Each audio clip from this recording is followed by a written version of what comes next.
So in the second part of the lecture, we'll discuss some background on computer architecture, and from there on we'll move on to some background on C programming, and of course afterwards into OpenMP programming.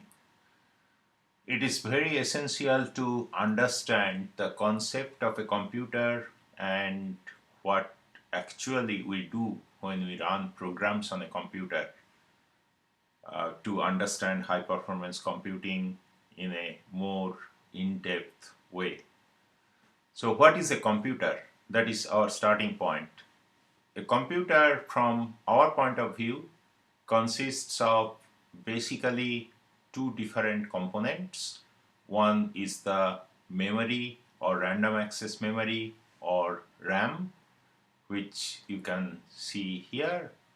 And of course, there is a central processing unit or CPU here, and the two are connected with what is called the system bus or simply the bus. Now, this model of computer was conceived by John von Neumann long time ago, and this is called the stored program model of computer. Now, what is so special about it? What von Neumann realized quite early on in computing history is that if computers are to be usable by a wide range of people, then there must be a separation between the hardware and the software. The very early computers were simply a bunch of hardware that had to be programmed by interconnecting different parts of the hardware through wires or cables, and very few people could do that actually, because it was so specialized that only the people who built the computer could program the computer by interconnecting the different parts. Clearly, this was not going to be popular in the sense that not many people would have understood the underlying architecture of the computer. So von Neumann's idea was that if we have to execute a sequence of instructions or a program as we know today, then this program has to be stored somewhere in the computer. And that part of the computer is the memory or the random access memory. And also the processor in the computer or the CPU has to then bring the instructions one by one from the memory to its local storage and execute the instructions whatever was required for executing the instructions. And that is how the CPU is the heart of the computer in some sense. And the connection between the two is, of course, the system bus. And there are other devices which are needed for the computer to be usable. A computer is not really interesting unless it can interact with the outside world. So we need some I/O devices. Even though I have I/O, by that I mean input or output devices. Even though I have drawn the picture this way, actually these input-output devices are connected to the system bus.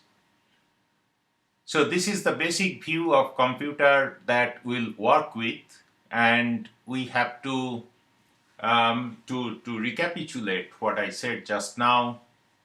Conceptually, a computer has three parts: the central processing unit, the memory, and some input-output devices.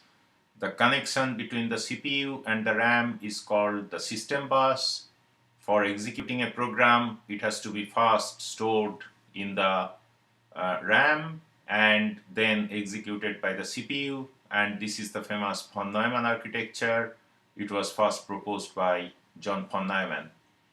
Now let us go into some more details. What is the CPU? A CPU actually has two components. In this picture, I have just drawn one part of the CPU. That is the part where there are so-called registers or local storage locations. Now the registers are, I have drawn this way because there is a clear separation between the registers. There are a bunch of registers to the right side of these lines here, which are called specialized registers, which are utilized by the operating system for performing the tasks that it has to do as the manager of the underlying hardware. We'll come to that later when we discuss more of the operations of the operating system, or the work that the operating system does. And the registers here are called user registers. These are accessible by the user programs, in particular by the compilers that generate code by compiling user programs. They allocate certain storage in those registers. Again, we'll come to that later. Now, one part of the CPU that I haven't drawn here is called the arithmetic logic unit. Usually in many textbooks, it is drawn like this, sort of a trapezium or trapezoid, whatever you call, and it is the ALU, or the arithmetic logic unit. That is the place where the computations are performed. So this is, for the time being, we'll work with this model of the CPU. Now, what kind of programs computers can execute? Perhaps you think from your prior experience that computers execute programs written in languages like Java, C, Python, or if you are familiar with Fortran.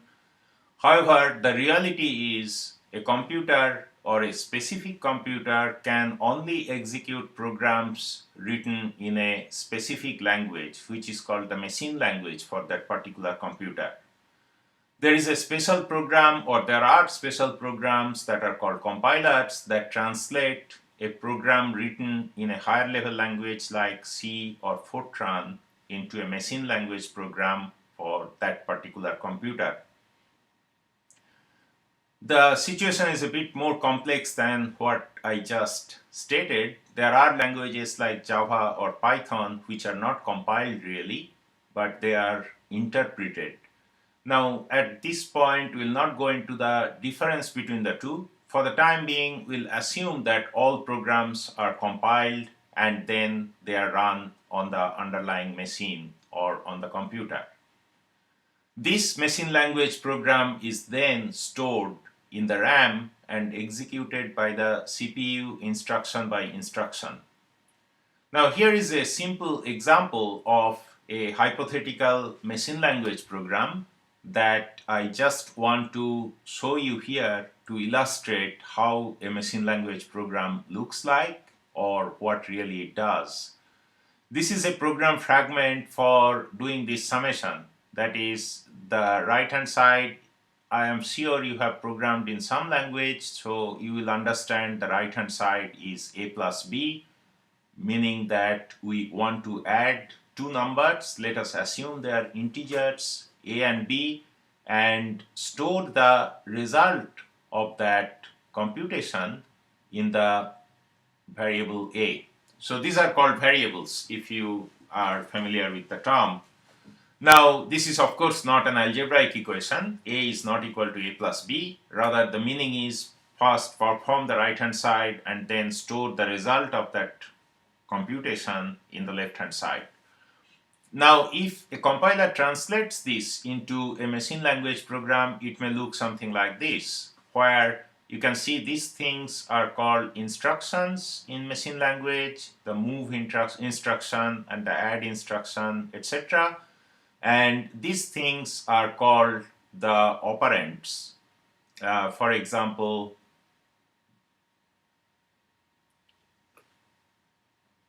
as you can see, I have some difficulty from time to time to operate the pen.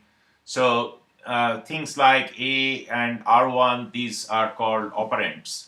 So the first instruction is asking the CPU to bring the variable A from the main memory and store it in the register R1.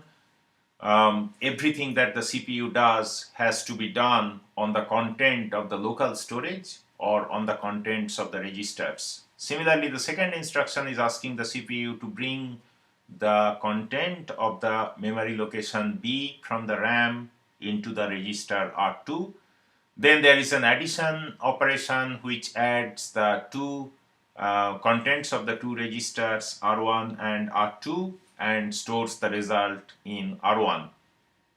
And eventually the result of the computation, which is right now in R1, has to be written back or stored back into the variable A. So this move instruction does that job, that it moves the content of R1 into the variable A. So even though this is a hypothetical machine language program, most compilers will generate code like this, where move instructions and add instructions are quite common. Now, the next thing what we have to understand is the concept of a process. Now, what is a process?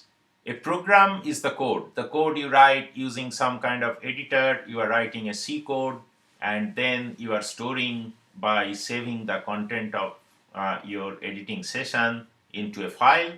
Let us say the file name is a.c or something like that, and that is the program. The program is the code, and of course you run, after that you compile this program a.c into a machine code, but still that machine code is in the hard disk of the computer. That is, wherever you are compiling in that directory, it is stored on the hard disk. Now, a process is something different. A process is a program in execution. The question is, why do we make this difference? The difference or the conceptual understanding of a process is important because a process is not just the code, rather the execution environment of that machine language program. So a process is a program in execution. A process requires resources for its execution by the machine, and the operating system of the machine, it could be the Windows operating system, it could be the Linux operating system, or whatever other operating system you use, Android or Mac, Snow Leopard or whatever. And that operating system has to first of all allocate storage for this program in the main memory, where the program will be brought into the main memory. So the operating system allocates memory, allows the process to make system calls. In other words, the application processes or user processes, they cannot directly access the underlying hardware. The operating system provides facilities for accessing the hardware. By that I mean either the keyboard or the monitor where your results will be displayed, etc. And the operating system manages that as well. A process can access memory that is allocated to it by the operating system. Maybe you are familiar with the problem of segmentation fault, which happens from time to time when you execute your C programs. And that is the problem when a process tries to access memory locations outside what is allocated to it by the operating system. And the operating system usually terminates a process if the process tries to access memory that is not allocated to it. So, how a process is executed? A processor usually executed processes in a round-robin fashion. There are many processes at any particular time in a computer system. The operating system gives each process a small finite amount of time, maybe 10 or 20 milliseconds, and if the process doesn't complete execution, then the time is given to another process, and the current process goes back to the end of a queue, and of course it moves through the queue and comes up for execution at a later time. So this is called a suspended process, or a process that has exceeded its current time quantum, the correct terminology, and later on the process again comes back and starts executing where it was interrupted or where it was suspended. And to do that, the operating system stores the execution status of a process. Of course, if a process comes back and starts executing from the beginning, again, that will be no good because there will be no progress in the execution. So the operating system's job is to remember in some way or store in some way the execution status of the process so that it can be resumed from that point onwards. So here is a simple process state diagram. This is the part where we stopped in the first lecture. Here is a new process that is coming in due to the operating system allocating resources to it. Then the operating system allocates the processor. It goes to the running state. Perhaps a small process will complete its execution and will be terminated within that particular time that the operating system allocates for it. If not, the process will be blocked or suspended. I have actually simplified this very much, and there are many other states or several other important states that I have ignored in this simple diagram. And if the process doesn't terminate, it goes to the blocked state, and later on, when it moves through the queue again, it will be again allocated the CPU. So I'll stop here and we'll start in the second lecture this Wednesday from this point onward.